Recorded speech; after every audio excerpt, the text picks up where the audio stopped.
जय हिंद साथियों। तो आज 2 फरवरी है और 2 फरवरी को हम हर साल वेटलैंड डे यानी कि आर्द्र भूमि दिवस मनाते हैं। आज के दिन हम पूरी दुनिया को आर्द्र भूमियों के महत्व के बारे में बताते हैं, अवेयरनेस फैलाते हैं। और भारत के लिए एक बड़ी खबर यह भी है कि 2 नए वेटलैंड्स को भारत की वेटलैंड सूची में शामिल कर लिया गया है। तो लेक्चर में अंत तक बने रहेंगे क्योंकि एक एक पॉइंट पे बात करेंगे, एक एक पॉइंट पे डिटेल्ड डिस्कशन आज हम लोग करने वाले हैं। तो हमारे union minister for environment, forest and climate change Shri Bhupendra Yadav ji ने हम लोग शॉर्ट में पर्यावरण मंत्री के नाम से जानते हैं। इन्होंने अनाउंसमेंट किया है कि भाई साहब पहले 96 रामसर साइट्स हुआ करती थी भारत में, और 2 नई रामसर साइट्स मिलने से अभी रामसर साइट्स की संख्या भारत में 98 हो चुकी है। ठीक है, इसमें से आप पहला देखोगे Patna bird sanctuary. Patna bird sanctuary नाम से कंफ्यूज मत होना कि ये पटना बिहार वाला पटना है, कैपिटल ऑफ बिहार है बच्चों। ठीक है, ये ईटा जिला उत्तर प्रदेश में स्थित है। और दूसरा देखोगे छारी धंड वेटलैंड गुजरात के कच्छ जिले में आप लोगों को देखने के लिए मिलेगा। यहाँ पे बहुत सारे पक्षी आते हैं, अपना घर बनाते हैं, बहुत सारे जीव जंतुओं का घर है ये। इसी वजह से इसे हम लोग संरक्षित करने की कोशिश कर रहे हैं। अच्छा, एक और बात, वेटलैंड होता क्या है ये भी तो जानना जरूरी है ना। वेटलैंड यानी कि आर्द्र भूमि, जो ना पूरी तरीके से सूखी जमीन होते हैं ना पूरी तरीके से पानी होते हैं, यानी कुछ दलदल टाइप का एरिया को हम लोग आर्द्र भूमि कहते हैं, वेटलैंड कहते हैं।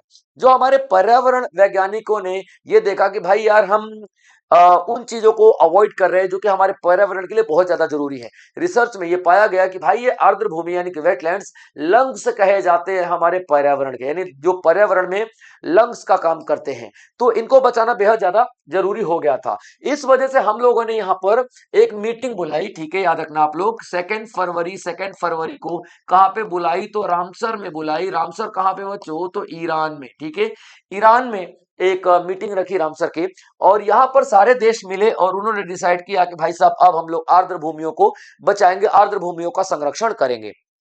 अब आप देखोगे कि आर्द्र भूमियों का संरक्षण का जैसे ही फैसला लिया गया, सारे के सारे देशों ने सिग्नेचर कर दिया था, लेकिन भारत इसमें शामिल उस टाइम पे नहीं हुआ करता था। ठीक है बच्चों, और उसके बाद हमने सोचा कि एक लिस्ट बनाई जाएगी जिसको हम लोग रामसर लिस्ट कहेंगे, जिसको हम लोग क्या कहेंगे, रामसर लिस्ट के नाम से जानेंगे।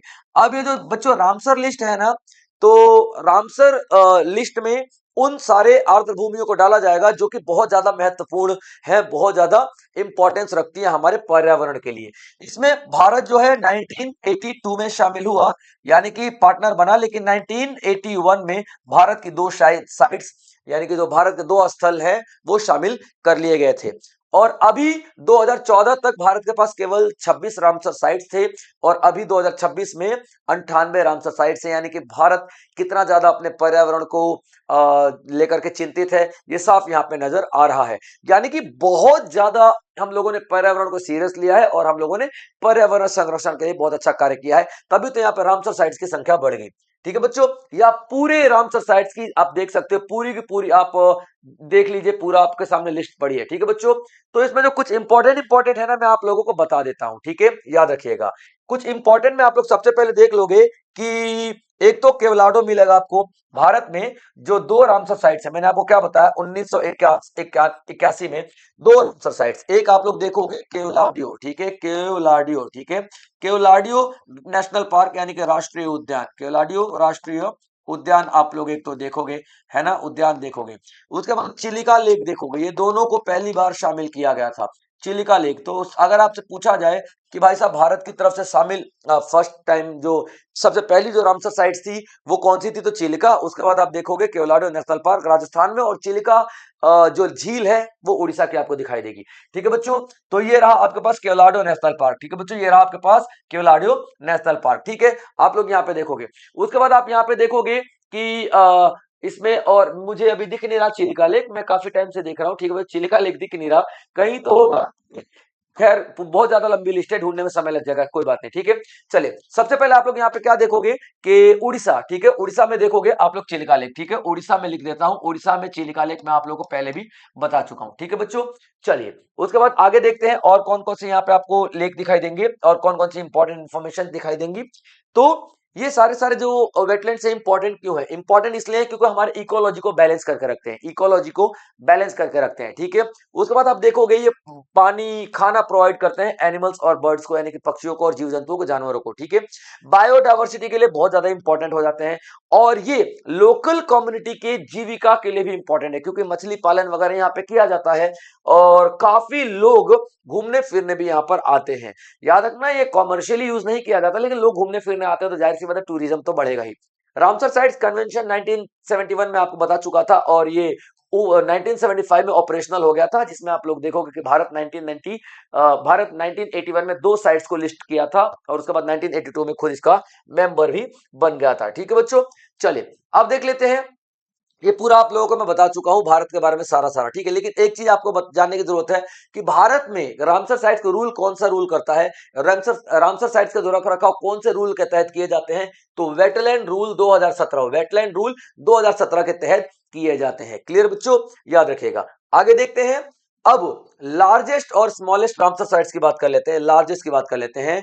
तो दुनिया में सबसे बड़ा जो वेटलैंड है सुंदरबन, सुंदरबन वेटलैंड है दुनिया में सबसे बड़ा, सुंदरबन वेटलैंड आप लोगों को दिखाई देगा, ठीक है बच्चों। दुनिया में सबसे ज्यादा सुंदरबन बड़ा वेटलैंड दिखाई देगा।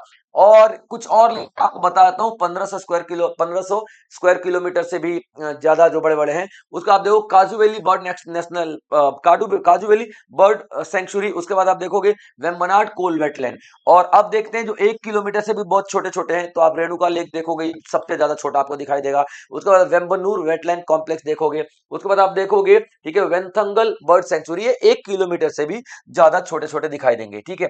अब देखते हैं कुछ स्पेशल स्पेशल रामसर साइट्स की बात कर लेते हैं। तो फर्स्ट आप लोगों ने देखा, ठीक है, चिलिका और कोलोराडो नेशनल पार्क, ये मैं आपको पहले ही बता चुका हूं। अब एक लिस्ट बनाई जाती है मॉन्ट्रिक्स रिकॉर्ड, मॉन्ट्रिक्स रिकॉर्ड। ये मॉन्ट्रिक्स रिकॉर्ड में उन रामसर साइट्स को हम लोग डालते हैं, उन रामसर साइट्स को हम लोग यहाँ पे कैलकुलेट करते हैं बच्चों, जो कि बहुत ज्यादा खतरे में है।